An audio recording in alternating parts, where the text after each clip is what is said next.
नमस्कार दोस्तों, astro belief astrology में आप सभी का स्वागत है। मैं विवेक दुबे। दोस्तों, आज बात करूंगा 17 जनवरी 2023 को जो शनि देवता का गोचर होने वाला है, मकर से कुंभ में वो गोचर करने वाले हैं। इसका जो इफेक्ट होगा वह वृश्चिक लग्न एवं वृश्चिक राशि के जातकों पर कैसा पड़ेगा उसके बारे में बात करेंगे। सबसे पहले आपको बता दूं, यदि आपकी राशि वृश्चिक है या आपका लगन वृश्चिक है, आप दोनों के लिए ही ये वीडियो है, तो कंफ्यूज ना है। आप दो, यदि आपकी राशि वृश्चिक है तो भी आप देख सकते हैं, यदि आपका लगन वृश्चिक है तो भी आप देख सकते हैं। दोस्तों, इस वीडियो में मैं ये भी कवर करूंगा कि आपके सभी के कुंडलियों में शनि देवता एक अपने किसी न किसी भाव में बैठे होते हैं। किसी की कुंडली में हो सकता है वो दूसरे भाव में हो, किसी की कुंडली में हो सकता है वो पांचवें, किसी की कुंडली में कहीं पे 12 भावों में से कहीं पे भी उनका वो कहीं पे भी आपकी कुंडली में बैठे हो सकते हैं। तो उन सभी के बेसिस पे ये ट्रांजिट कैसा रिजल्ट देगा वो भी बताऊंगा, और जो जनरल इन्फॉर्मेशन है कि वृश्चिक के लिए गोचर कैसा होगा उसके बारे में भी मैं आपको विस्तार से बताऊंगा। सबसे पहले ये गोचर कैसा होगा इसके बारे में आपको जानने से पहले ये समझ लीजिए, सबसे ज़्यादा इंपॉर्टेंट ये है, आप पहले ये चेक करिए कि आपकी कुंडली में महादशा या अंतरदशा या प्रत्यंतर दशा में शनि देवता चल रहे हैं या नहीं चल रहे हैं। अगर वो चल रहे हैं तो इस ट्रांजिट का इफेक्ट आप पे बहुत ज़्यादा होगा, बहुत महत्वपूर्ण होगा आपके लिए ये फिर। और अगर नहीं चल रहा है, किसी और ग्रह की गोचर या किसी और ग्रह की दशा चल रही है, तो उनके ऊपर इसका जो इफेक्ट होगा वो बहुत ही सामान्य होगा, बहुत ही स्टैंडर्ड होगा। सबसे पहले बात कर लेते हैं कि इसका इफेक्ट कैसा होगा। दोस्तों, शनि देवता आपके चौथे भाव में, जहाँ पे 11 नंबर लिखा हुआ है कुंभ में, कुंभ राशि में गोचर करेंगे आपके चौथे भाव में। चौथे भाव में शनि देवता का आना जो होता है दोस्तों, अगर भाव के हिसाब से पहले हम देखें, क्योंकि ज्योतिष में पहला वेटेज, सबसे ज़्यादा वेटेज जो होता है वो भाव का होता है, सबसे ज़्यादा महत्व भाव को पहले दिया जाता है। तो शनि देवता का अगर भाव में देखा जाए, चौथे भाव में आना, अब ये चंद्रमा से चौथे हैं, लगन से भी चौथे हैं, तो इस समझ लीजिए कि शनि देवता जब भी चौथे भाव में आते हैं तो ये एक तरीके से आपके इमोशनल ड्राइनेस का कारण बनते हैं, यानी कि इमोशनल जो एक हैप्पीनेस है वो थोड़ी सी लॉस्ट होती है, यानी कि आंतरिक सुख में उदास हो जाना, या थोड़ा सा अपने आप को रिजर्व बना लेना, या फिर बहुत ज़्यादा अब लोगों से मिलना जुलना थोड़ा सा आपको पसंद ना आए, ऐसा कुछ स्वभाव, ऐसा कुछ एक एक बोलते हैं ना कि अपने अंदर ऐसा कुछ परिवर्तन आप ज़रूर देखेंगे इन जो 2.5 साल का ये जो गोचर होगा, इन 2.5 सालों में खास करके। अब शनि देवता जब चौथे भाव में आते हैं, ये इस भाव में कुंभ राशि में अपने ही राशि में आ रहा है, तो ये एक बहुत ही अच्छा पंच महापुरुष योग बनाते हैं। पंच महापुरुष योग यहाँ पे बन रहा है, जो कि शश नामक पंच महापुरुष योग बनता है। तो ये कहीं ना कहीं आपको एक तरह से अगर मैं कहूँ कि जॉब, प्रोफेशन, इसके अचीवमेंट के लिए तो अच्छा है, नया घर बनाने के लिए अच्छा है, घर के कंफर्ट जोन में अंदर कुछ इजाफा करने के लिए भी बहुत अच्छा है। बट कहीं ना कहीं जो मेंटल पीस जिसे मैं कहता हूँ, इनर हैप्पीनेस जिसे मैं कहता हूँ, वहाँ पे ड्राइनेस देखने मिलेगी, वहाँ पे रूखापन, यानी कि इमोशंस के लिए मैं कहूँ तो बहुत अच्छा नहीं है। लेकिन बाकी चीज़ों के लिए, जैसे मैंने कहा कि प्रॉपर्टी बनाना, घर बनाना हो गया, या आपके कंफर्ट जोन में कुछ और भी चीज़ों को इन्हेंस करना हो गया, कंफर्ट, लग्जरी को, वो सारी चीज़ों के लिए तो ये शनि देवता आपको सपोर्ट करेंगे, क्योंकि बहुत अच्छा योग बन रहा है। बट ये भी बात है कि ये चंद्र देवता का, ये कहीं ना कहीं चौथा भाव चंद्र देवता का कारक भाव माना जाता है, और शनि देवता चौथे भाव में जो होते हैं वो इमोशंस के लिए और माता के सुखों के लिए, नरिशमेंट के लिए थोड़ी तकलीफ़ें ज़रूर देते हैं, परेशानियां ज़रूर देते हैं। तो माता संबंधी दिक्कत हो सकती, इमोशनल ड्राइनेस फेस कर सकते हैं। और यहाँ पे मैं कहूँगा थोड़ा सा लाइफ में प्रैक्टिकल अप्रोच रखें अब तो ज़्यादा अच्छा होगा। इमोशनल अप्रोच से काम बिगड़ सकता है, या तकलीफ आपको देखने पड़ सकती है, या कहीं ना कहीं आप अपने आप को इमोशनली डाउन करेंगे। सो इमोशंस के बदले थोड़ा लाइफ को प्रैक्टिकल होकर देखना मैं यहाँ पे आपको सजेशन दूंगा, क्योंकि ये जो मैं बता रहा हूँ ये जनरल चीज़ है, जो कि सारे ही चाहे आपके शनि कहीं पे भी बैठे हो आपके चार्ट में, ये लागू होगा, या फिर कोई भी दशा हो तो भी ये लागू होगा। अब ये देखिए कि आपके चौथे भाव में शनि देवता, यानी कुंभ राशि में आपके चौथे भाव में जहाँ पे शनि देवता गोचर करने वाले हैं, वहाँ पे कोई ग्रह बैठा हुआ है क्या? मान लीजिए आपके चौथे भाव में कुंभ राशि में कोई ग्रह बैठा हुआ है। फॉर एग्जाम्पल, अगर वहाँ पे बुध देवता बैठे हुए हैं, तो ये हो सकता है ये समय, ये पूरा जो 2.5 साल है, जब शनि देवता बुध की डिग्रियों के आपके जो बुध देवता बैठे हैं आपके चौथे भाव में, उनकी डिग्री देख लीजिएगा। शनि देवता जो उनके आसपास आएंगे उनकी डिग्री के करीब होंगे, 4 डिग्री 5 डिग्री। तो कोशिश उस समय पे बिजनेस से जुड़े जो डिसीजंस होंगे बहुत सोच समझ के लीजिएगा, क्योंकि बिजनेस में हानि होने की संभावना भी बन सकती है। एट द सेम टाइम मैं ये भी कहूँगा कि जो कि बुआ हैं, बहनें हैं, उनको लेके उनके जीवन में भी कुछ परेशानियां देखने मिल सकती हैं। उसी प्रकार से अगर चौथे भाव में कोई दूसरा ग्रह, उसकी लिविंग थिंग, उससे रिलेशन को आप निकाल लीजिएगा, उनमें कुछ संभावता परेशानियां देखने मिल सकती हैं। फॉर एग्जाम्पल अगर सूर्य देवता बैठे हुए हैं आपके चौथे भाव में कुंभ राशि में, तो पिता से जुड़ी कुछ संबंधित इश्यूज हो सकते हैं, पिता से जुड़ा कुछ प्रॉब्लम आपके जीवन में आ सकता है, चैलेंजेस आ सकते हैं। और जैसे कि मैंने कहा इमोशनल प्रॉब्लम तो यहाँ पे मेजर रोल प्ले करेंगे, क्योंकि 4th हाउस में शनि देवता एक इमोशनल ड्राइनेस ज़रूर देते हैं। अब इसी प्रकार से आपको सारे गोचर में कोई अगर ग्रह बैठा है तो उसको निकाल लीजिएगा, क्योंकि शनि देवता इन 2.5 सालों में उस ग्रह के ऊपर से भी गोचर करने वाले हैं। तो उस ग्रह से जुड़ी जो रिश्ते हैं, उस ग्रह से जुड़े जो सिम्टम्स, लिविंग थिंग सिम्टम्स हैं, जैसे कि मैंने बुध का बता दिया, स्पीकिंग हो सकता है, बिजनेस हो सकता है, आपकी बुआ बहनें हो सकती हैं, बृहस्पति है तो बच्चे हो सकते हैं, एजुकेशन हो सकता है आपका। तो ऐसे ही आप देखिए कौन सा ग्रह बैठा हुआ, उससे जुड़े तत्वों में कुछ परेशानियां, कुछ चैलेंजेस देखने मिल सकते हैं।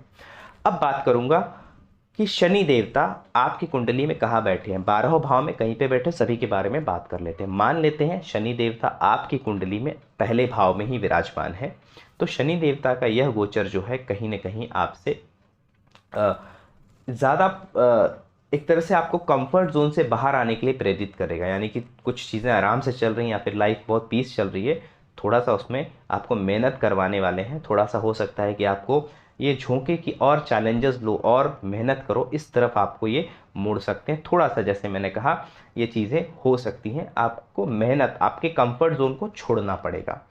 अगर शनि देवता आपकी कुंडली में मान लीजिए दूसरे भाव में बैठे हुए, जहाँ पे 9 नंबर लिखा है धनु राशि में, तो ये जो गोचर है कुछ एक तरह से घर संबंधित और पैसों के लिए तो अच्छा है, और जैसे घर खरीदना चाहते हैं इन सब चीज़ों के लिए कुछ फाइनेंशियल बेहतरीन जो हो सकती है, ये फाइनेंशियल चीज़ों को अच्छा ही करेगा, कोई बुरा नहीं है, कोई दिक्कत परेशानी वाली बात यहाँ पे नहीं है।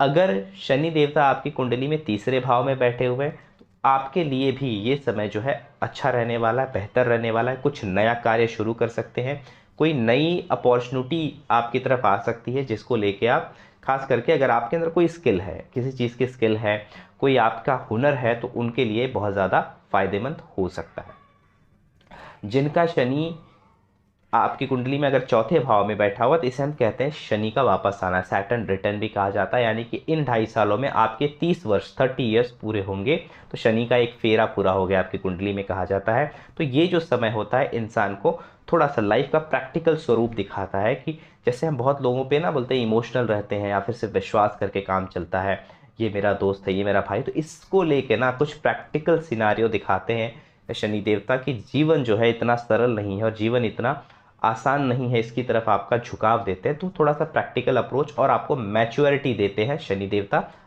आपको ये जो ट्रांजिट होगा मैच्योरिटी देगा। मान लेते हैं शनि देवता आपकी कुंडली में पंचम भाव में 5th हाउस में विराजमान है, तो पंचम भाव में अगर शनि देवता आपकी कुंडली में विराजमान है, तो ये जो ट्रांजिट है दोस्तों, तो फॉर्मल एजुकेशन के लिए तो नहीं कहूँगा, बट बाकी जो चीज़ें हैं टेक्निकल एजुकेशन के लिए लगभग ठीक रहेगा। बहुत अच्छा सहयोग तो फिलहाल मैं नहीं कहूँगा, बट ठीक है।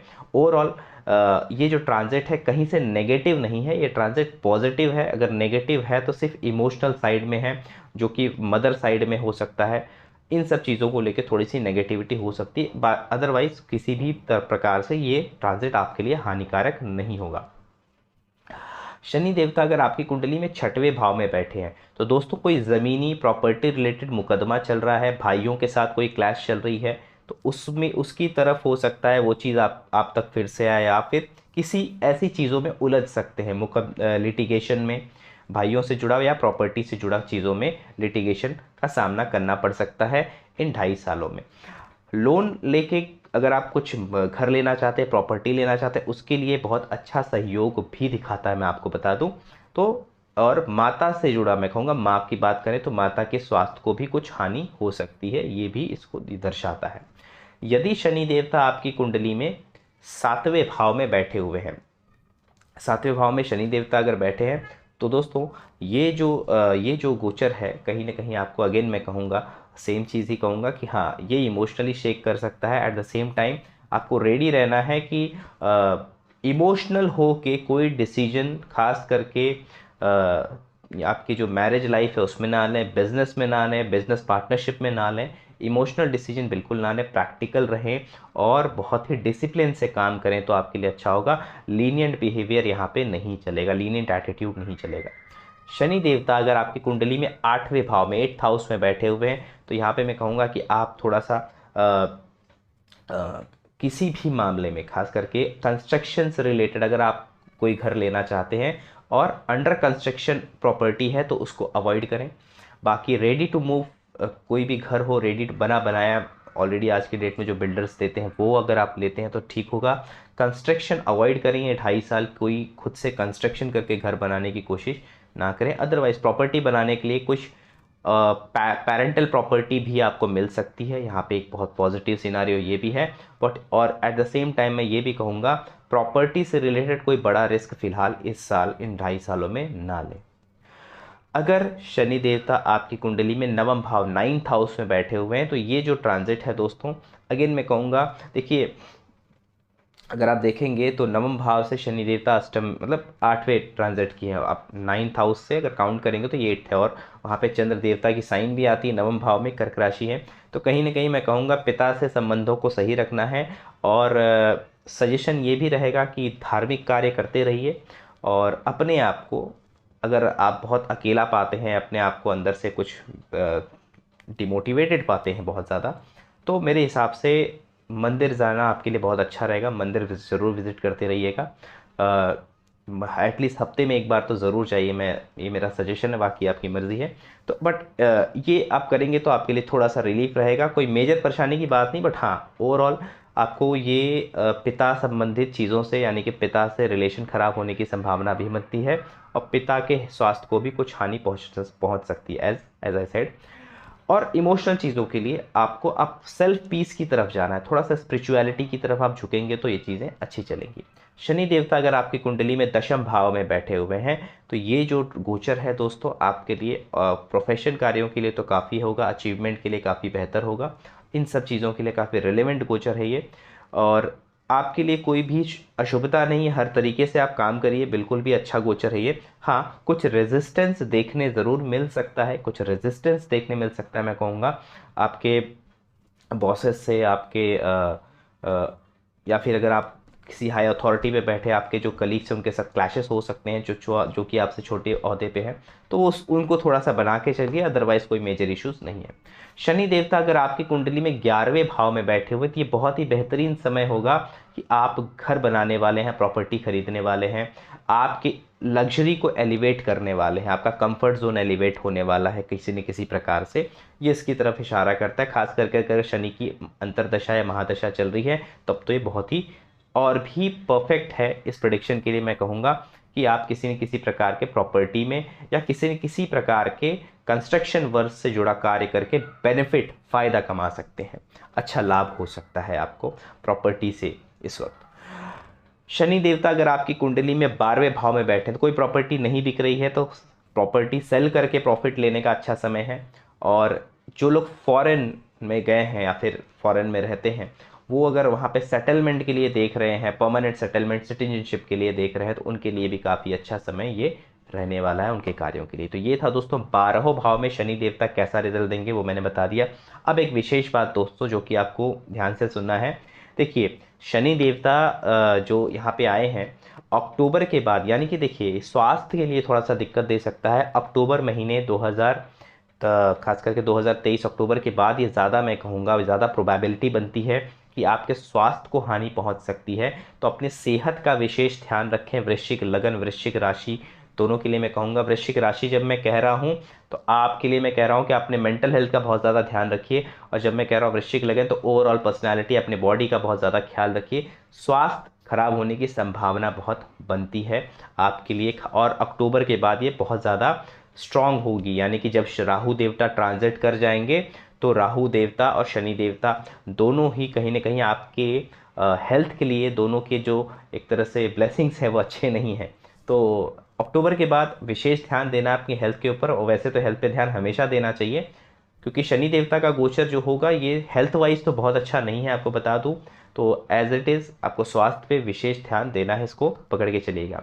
तो आशा करता हूं दोस्तों वीडियो आपको अच्छा लगा होगा। वीडियो अच्छा लगे तो वीडियो को लाइक ज़रूर कीजिएगा और चैनल को सब्सक्राइब कीजिएगा। जो लोग एस्ट्रोलॉजी सीखना चाहते हैं या किसी प्रकार की कंसल्टेशन कराना चाहते हैं, मुझे कॉन्टैक्ट कर सकते हैं मेरे दिए हुए व्हाट्सएप नंबर पर। मिलता हूँ नेक्स्ट वीडियो के साथ दोस्तों, तब तक के लिए आप सभी को नमस्कार।